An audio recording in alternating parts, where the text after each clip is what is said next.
اور اسی طریقے سے ایک آخری پیغام اور بھی ہے کہ دیکھو ہم جانور جب خریدنا شروع کیے نا، ہم کو بتایا گیا، ہم کو علم ہے ہمیشہ کی طرح کہ جانور جب دیکھنے جاؤ اس کی آنکھوں کے اندر عیب نہ ہو، اس کی سینگیں ٹوٹی ہوئی نہ ہو، زبان کٹی ہوئی نہ ہو، کان کٹے ہوئے نہ ہو، لنگڑا پن نہ ہو۔ ہم نے جانوروں کے عیوب دیکھے کہ عیب والا جانور نہیں چلے گا، اپنے عیب دیکھے، اپنے عیب دیکھے، کبھی جانور کے عیب دیکھ رہے،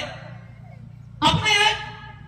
جانور کی آنکھ دیکھ رہے ہیں، اپنی آنکھوں سے کیا کیا دیکھ رہے ہیں وہ نہیں سمجھ میں آ رہا، اپنے کانوں سے کیا کیا سن رہے ہیں، کیا غلط غلط باتیں سن رہے ہیں، کتنی غیبت، کتنی چغلیاں، کتنے کیا، وہ کانوں کے عیب نہیں سمجھ میں آ رہے۔ اپنی زبان، جانور کی زبان دیکھ، اپنی زبان کتنی سچی ہے، کتنی اچھی ہے، کسی کا فرق نہیں پڑتا۔ اسی لیے جانوروں کے قربانی یہ پیغام دیتا ہے کہ جانوروں کو عیوب کے ساتھ اپنے عیب دیکھو۔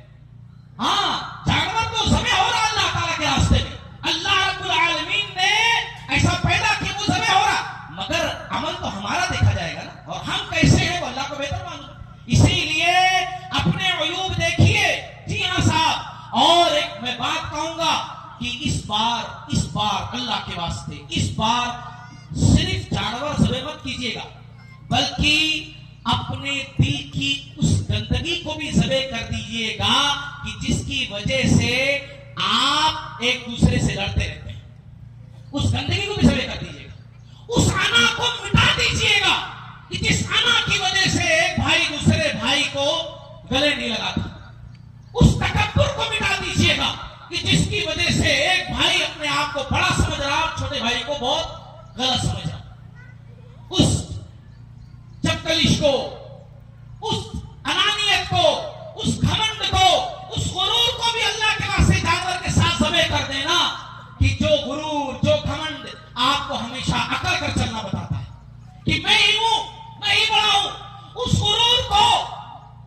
آپ ذبح کر دیجیے گا جو ہمیشہ آپ کو تعلیم دیتا ہے کہ آپ ہی آگے رہو، آپ ہی آگے رہو، چاہے دوسروں کو کچل کر جانا پڑے، دوسرے کے کندھوں کا استعمال کرنا پڑے، بس ہمیشہ آگے رہنا، اس کو مٹا دیجیے گا۔ ہاں اس کینہ کو، کپٹ کو، نفرت کو، حسد کو، بغض کو مٹا دیجیے گا کہ جس حسد اور نفرت کی وجہ سے نہ جانے کتنے گھر برباد ہو گئے، نہ جانے کتنے رشتے مٹ گئے، نہ جانے کتنے بھائی آپس میں بچھڑ گئے۔ ہاں ان تمام نفرتوں کو مٹا دیجیے گا کہ جو بچپن کی یادیں بھلا دیتی کہ ایک بھائی جو دوسرے بھائی کو کندھوں پر اٹھا کر گھومتا تھا، ایک بھائی جب اپنے چھوٹے بھائی کو انگلی پکڑا کر کے بستی کے نکڑ پر جا کر کے چاکلیٹ ٹافیاں دلا کر لے کر آتا تھا، ایک بھائی گھر پر نہیں آیا، ماں کہتی تھی جا چھوٹا بھائی کہیں دکھائی نہیں دے رہا، کہاں کھیل رہا، پکڑ کر لے کر کے آتا تھا، اٹھا کر لے کر آتا تھا، کندھوں پر بٹھا کر لے کر آتا تھا۔ یہ نفرت کی حسد نے ان تمام چیزوں کو بھلا دیا، آج بھائی سے لڑے۔ اللہ کے واسطے قربانی کا جانور سے ذبح نہیں کرنا، یہ تمام نفرتیں مٹا دینا۔ یہ نفرتیں چھوٹی نہیں ہیں، یہ حسد کوئی چھوٹی چیز نہیں ہے۔ آسمانوں پر جب یہ حسد کی شروعات ہوئی تو آدم علیہ السلام ابلیس کا واقعہ ہمارے سامنے، زمین پر یہی حسد کی آگ ہے کہ جس کی وجہ سے ایک بھائی حابیل کو قابیل نے مار دیا، اسی حسد اور نفرت کی وجہ سے۔ اور یہ حسد اور نفرت اتنی بڑی برائی ہے کہ جب انبیاء کے بیٹوں، یعقوب علیہ السلام کے بیٹوں کے دلوں کے اندر آئی تو انہوں نے اپنے چھوٹے بھائی کو یوسف علیہ السلام کو لے جا کے کنویں میں ڈال دیا۔ حسد یہ معمولی برائی نہیں ہے، یہ بہت بڑی برائی ہے، اس کو ذبح کر دیجیے گا، ختم کر دیجیے گا۔ اللہ تعالیٰ سے دعا کرتے ہیں کہ اللہ رب العالمین ہم تمام لوگوں کو کہنے سننے سے زیادہ عمل کرنے کی توفیق عطا فرمائے۔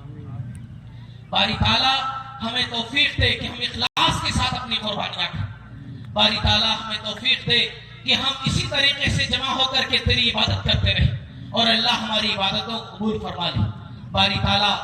ہم سب کی دعاؤں کو قبول فرما لے، مردوں کی دعاؤں کو اللہ قبول فرما لے،